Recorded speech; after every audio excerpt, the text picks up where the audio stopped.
Hi everyone, I hope you're doing well. This is kind of a really random video. I am going to be swatching all of my Tombow dual brush pens. I don't have the full collection and it's not really my intention to get the full collection, but I have accumulated quite a bit over the past 7 years, so I thought I would swatch them all and give you my opinions on them. As you can see, I will be swatching the markers on 2 different types of papers. I find that this is really helpful if you want to see like how colors perform.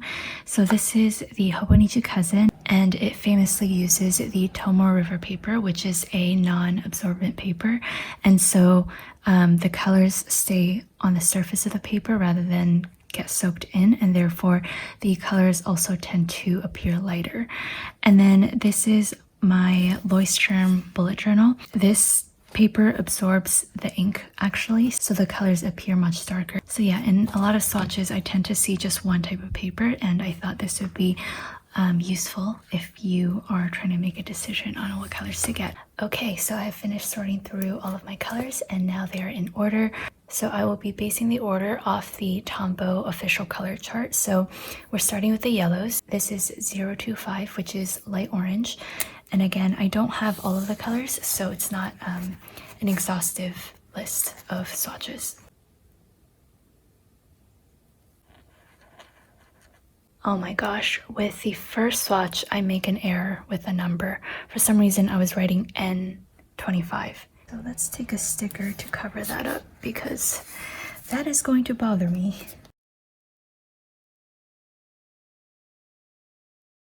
So right off the bat, you can probably see there's a pretty big color difference between the Tombow river paper and the Leuchtturm paper. This color I don't think is essential, but I think if you had to choose a bright yellow color, this is what I would go for. Next we have 026.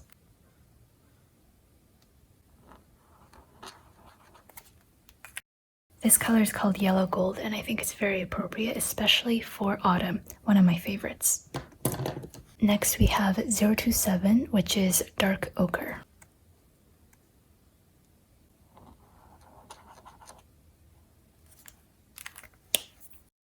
This is a really interesting color because you can use it as a gray, you can also use it as a green or brown, so I think it's a very versatile one to have. 055 is process yellow, and I believe when the name starts with process, it's like a very neon color. And I will say I did not choose this color. It came with one of the sets that I was gifted, so yeah, typically I wouldn't pick something this bright. I think you guys can kind of already tell my bias that I am not the biggest fan of this color. I don't use such bright colors typically in my spreads. So a lot of this is like personal preference, of course. Then we have 062, which is pale yellow. And very appropriately, it is very pale. But this is a type of pale yellow that I actually do not really enjoy, just because even though it's pale, it's still very much neon in my opinion. Yeah, I probably wouldn't recommend this color unless, again, you like super bright colors. Next up we have 076, which is green ochre.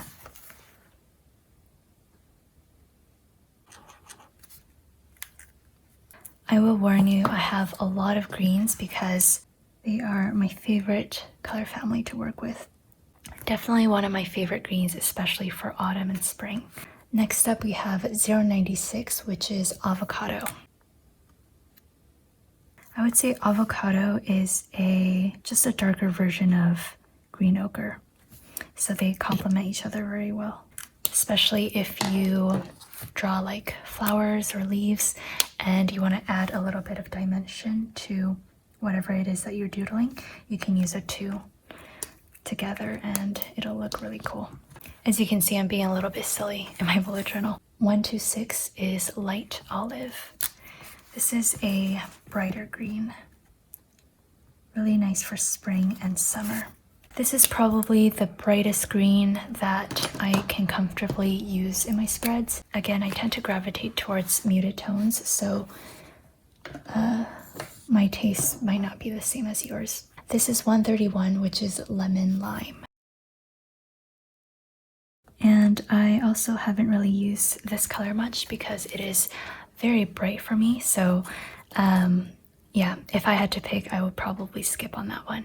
Then we have 133, and this is a word that I do not know how to pronounce, so let me search it. Okay, so apparently this is pronounced chartreuse, which I am a little bit doubtful about that because I think this is a French word, and that doesn't sound very French, so I don't know.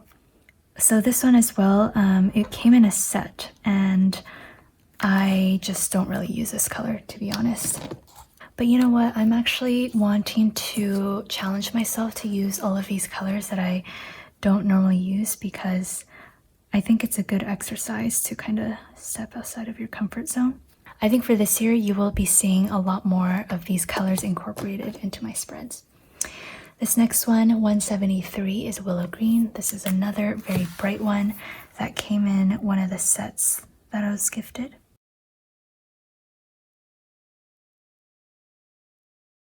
Again, I think this would be a really nice spring and summer color. 177 is Dark Jade, and this is one of my favorites. I also really like dark greens. And this color just adds so much dimension to whatever doodles I'm making. Highly recommend this one as a dark green. Then we have 192, which is Asparagus, and this is going more and more towards the blues now, which I'm so excited about. I will say though, some of these color names are, like, I don't agree with them. When I see this, I don't think of asparagus. So, I don't know about that. Then I have 243, which is Mint. And this one also came in one of the, like, pastel sets. I think this is a beautiful color, but I just haven't really used it, again, because it is so bright. Next is 249, which is Hunter Green. My opinion is that you probably either just need 177 or 249. I don't find there's a need for both of them in my collection. They are different colors, obviously, but I think you can just get away with one of them if you're limited on a budget. Then we have 312, which is Holly Green.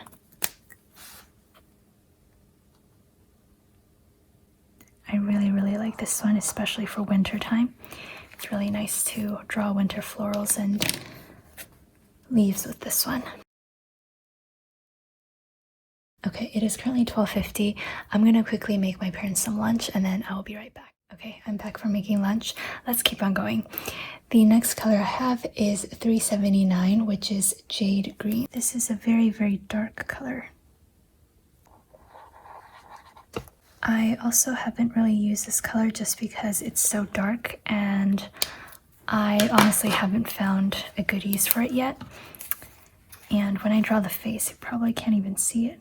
I think this will be a good color for like a gemstone kind of theme. Next is 407, which is Tiki Teal. This is a fun one. I think I like this color a lot on the Hobonichi Cousin, or in the Hobonichi Cousin, but not so much on this Leuchtturm paper because it's so dark. Then I have 451, which is Sky Blue. And I mentioned this in one of my Plan With Me's, but I am not the biggest fan of Tombow blue colors just because I don't think their lighter blues are very strong, if that makes any sense. As in, like, they are way too saturated for me, so I never really gravitate towards them. Next up is 452, which is Process Blue. And again, with the prefix process, I think this one is like one of the super bright ones, kind of like highlighter colors. I do apologize if you hear my stomach grumbling. I will try to edit it out, but oh no. I will try to edit it out, but it is around lunchtime, so I'm kind of hungry. Okay, this is 476, which is Cyan. This is one of my favorites. Although, yeah, it's one of my favorites, but I haven't really used it just because again, it's one of those darker colors, so it's hard to find a theme to incorporate it in. So you know what? I think I'm actually going to do some sort of challenge this year to use all of the colors that I say I never use and still incorporate my own planning style with it, which is more like, I would say, whimsical and cutesy rather than bright and bold. This is 491, which is Glacier Blue. This one is really, really light. I don't think you can even see it on the Hobonichi Cousin paper, and very barely on the Leuchtturm paper. If you use a Hobonichi Cousin, I would probably skip on this color just because, again, it doesn't really show up. Then we have 493, which is Reflex Blue. This one is super bright as well. So these are all of the 400 series blues, and obviously they're, you know, different colors, but I feel like 451 and 491, you probably don't need both of them. And then 407, 452, and 493, you probably don't need all three of them. I think just one of them is enough. This is kind of what I mean by, I don't think Tombow makes the best blues. Although, again, I don't have all of the colors, so perhaps I'm like missing out on all of the good ones. Okay, let's keep on going. We're moving on to the 500 series now. This is 526, which is True Blue. I really, really like this one. I think it's a unique color. And it reminds me of like a denim sort of blue. I don't really know what about this makes it a true blue though. This is a really nice autumn and winter color. And then I have 553, which is Mist Purple. So I think I'm done with all of the blues now. And this is one of my most used colors. I think it is just the most perfect light purple. If you had to get a purple, this is probably my top choice. And then the next one is 603. By the way, by top choice, I mean 553, not 603. But 603 is a nice one as well. The name of this one is Periwinkle. The next one is 620. This one is Lilac. And this is a beautiful color. It is very light in the Hobonichi Cousin, but it is beautiful on the Leuchtturm paper. So yeah, this is why I think it's really important to do swatches on multiple types of paper because they show up very differently. I think this is just such a sweet color. Let's draw a little bow on this one. I'm having a lot of fun with these faces. The next one is 623. And this is Purple Sage. And this is starting to lean more towards the reds, so you can see that it's a lot more pink. So comparing these purples so far, I would say definitely get 553, and then you can probably pick either 603 or 623 as one of your darker purples. 620, I think it's a pretty one, but I wouldn't say it's a necessity. And then I have two very dark purples. This one is 636, which is Imperial Purple. And this again came in one of those like primary sets, so that's why I have it. I normally wouldn't go out of my way to purchase this one. It's nice to have. And again, I might do a challenge with this and try to still make it look somewhat whimsical. It's even hard to see the faces that I'm drawing. Okay, then I have 665, and this one is just called Purple, which I actually disagree. I don't think this should be called a purple, like the defining purple, because I think this is like very much magenta leaning, and it's not a true purple, but that is my opinion. Okay, as an artist, I have a lot of opinions about colors. This is the last purple that I have. It is 673, which is Orchid, and this is a beautiful one. This one is rather frayed because I've had it for so long, and I actually need to replace it soon, so this is a good reminder that I need to buy a new one. So I think this is categorized as a purple, but it's very much pink leaning, and that's why I love it so much. Draw some eyelashes. I would definitely recommend this one if you're into pinks as well. Okay, then I have 703, which is Pink Rose. This is a rather bright pink. This is definitely not my favorite pink, but if I had to use a hot pink, this is probably the hottest I would go.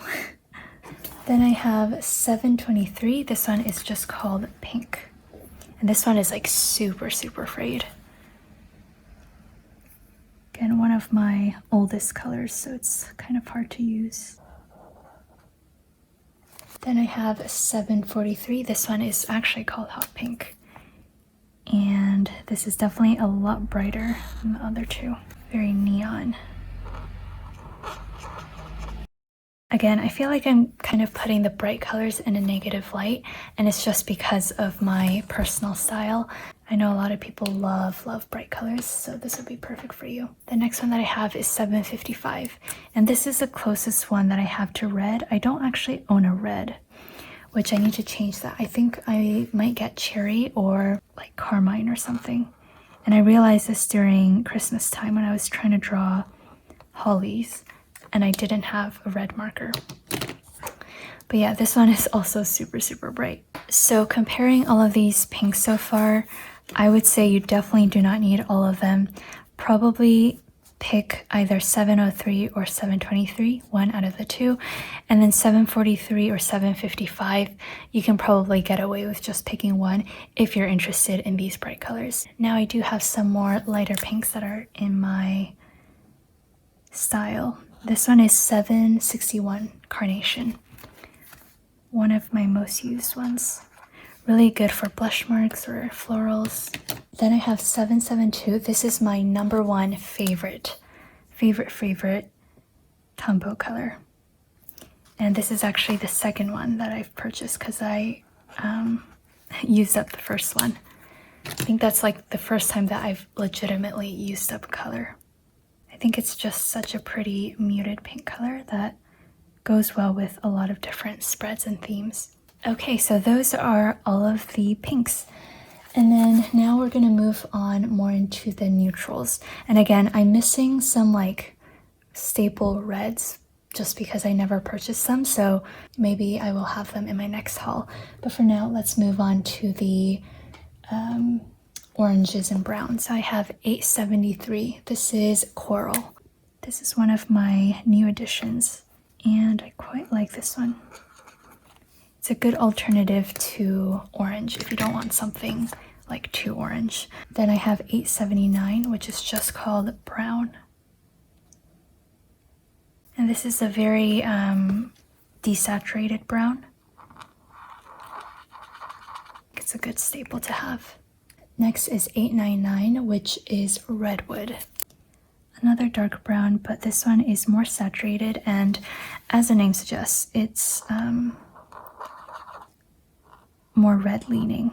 And I would say you can either get 879, which is brown, or 899. I don't think you need both. Again, if you're just on a more limited budget. This is 910, which is Opal. I know with these like markers that have a lot of colors, it is very difficult to decide what colors to start with and all of that. Oh, this one's dried out. No. Okay. That's not a very good swatch. But yeah, I know it's hard to decide which colors to go with. So I think it's helpful to see which colors are very similar so you don't end up getting two that are kind of redundant. Next up is 912. This one's called Pale Cherry, and this is one of my most used colors because it's good in neutral spreads. It kind of replaces brown and orange and sometimes pink. So it's a very versatile color, although I don't think I agree with the name Pale Cherry. Next up is 933, which is a true orange. Sorry, this one is just called orange. It's not called true orange. And if you're looking for an orange, I think this is the one to get. I had to make it an orange. Okay, then we have 942, which is Cappuccino. Again, with these like name choices, I don't think I agree. Like, this does not look like Cappuccino to me. If you're into neutrals, I think 942 is definitely a staple to have in your collection. Okay, then we have 947, which is burnt sienna. This is a really good color to have if you're into making spreads to do with like coffee, tea, or vintage themes. Then I have 977. This is saddle brown, and I think this is my #1 favorite brown. I think it is just the perfect mid-tone brown. I promise just a few more left to go. Then I have 990. This one is light sand. Barely shows on the Tombow River paper. So if you use just like the Hobonichi, I would probably skip on this because you can't really see it. I think we can fit in one more at the bottom. This one is 991, which is light ochre, and this is probably my favorite yellow. Even though it's categorized as a neutral color, I use this a lot as a yellow. And I think this was in my top Tombow favorites video a while back, and it remains one of my favorites. Then I have 992, which is sand. So we just did light sand over here, and then this is sand. I use this color a lot as well. Alright, then we are on to all of the neutrals, which are the grayscale ones. So I have N15, which is black, and I probably will not write on top of that. I'm not the biggest fan of the Tombow blacks just because it's very much cool toned. I don't know if you can tell, but there's like a blue undertone to them, or maybe it's just me, I don't know. But it's not my favorite. Then I have N25, which is lamp black. And this one is also blue toned. Like there's a bit of blue and green mixed in that I can tell. Then I have N45, which is cool gray 10. I use this one quite a bit. I don't use blacks in my spreads too often, but when I want to convey the idea of black, so like a very dark color, I use this one. Then I have N49, which is warm gray 8, and I just recently got this one. Yeah, I realized that I've been slacking on some of my warm grays, so I'm trying to build my collection there. I would say it's not an essential color. If you had to choose between N45 and N49, I would go with N45. Okay, then I have N60, which is cool gray 6. I really like my cool grays. And I think this is a gray that I use the most often, if not the second most often, because it's a cool gray. Let's draw sunglasses. Get it? Because it's super cool. Okay, I have N65, which is cool gray 5. And this one, it's a cool gray, but it leans more neutral. I wouldn't say it's very intensely cool. We have 3 more, so bear with me. We then have N75, which is cool gray 3. And this one is noticeably lighter.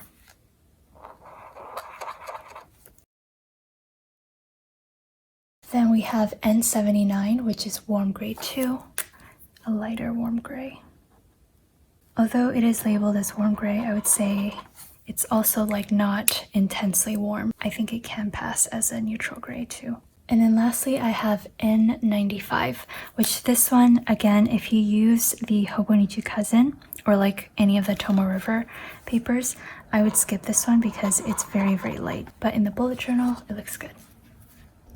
Let's end off with a classic smiley face. Alrighty, so these are all of my Tombow dual brush pens. I do have a colorless blender, which I never have ever used. There are definitely colors that are redundant and ones that I don't really use, mostly because I just got some of the primary color sets in the beginning that aren't really to my taste. So my advice would be, even though the sets tend to be cheaper, I think, per pen, I would definitely carefully consider each color that comes in the set.